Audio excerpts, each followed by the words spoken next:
Masih ingat Gunawan Sudrajat tinggal berjauhan dengan istri dan anak 4 bulan? Begini kabarnya. Aktor Gunawan Sudrajat sudah 4 bulan tinggal berjauhan dari anak dan istri yang kini berada di luar negeri. Anak perempuannya, Kaira, baru mulai kuliah di Australia dan istrinya turut menemani. Istri nungguin karena peraturannya kebetulan anak saya belum umur 18 tahun, jadi peraturannya harus ditungguin dan diawasi sampai 18 tahun depan. Jelas Gunawan Sudrajat ditemui di daerah Tendean, Jakarta Selatan, Senin 11 September 2023. Gunawan mengatakan itu merupakan peraturan dari pemerintah Australia dan kampus anaknya. Selain itu, istrinya juga membantu Kaira untuk menyiapkan keperluan dan merapikan tempat tinggal sehari-hari. Gunawan tak memungkiri mengkhawatirkan putrinya yang tinggal di negeri orang dengan kultur dan pergaulan berbeda. Sebagai orang tua, Gunawan berujar ia tidak bisa menerapkan pola asuh yang sama seperti yang ia rasakan dahulu dari orang tuanya.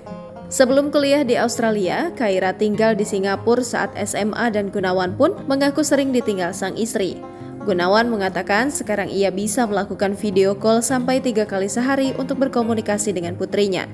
Pertengahan bulan ini diketahui jika Gunawan akan menyambangi putrinya. Hingga kini Gunawan Sudrajat mengaku belum mengizinkan putrinya Kaira untuk berpacaran.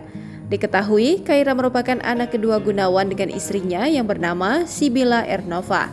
Anak pertama Gunawan berjenis kelamin laki-laki yang dinamai Kairu. Gunawan mengaku takut bila Kaira saat ini memiliki pasangan. Pria 50 tahun ini lantas menuturkan bahwa dari pengamatannya, Kaira belum sedewasa Kairu. Kata Gunawan, putranya bisa curhat ketika sedang suka seorang perempuan dan meminta pendapatnya. Gunawan berujar ia bukan takut Kaira bertemu laki-laki yang sering dijuluki buaya darat. Menurutnya kini tidak hanya laki-laki saja, perempuan pun bisa mendapat julukan itu.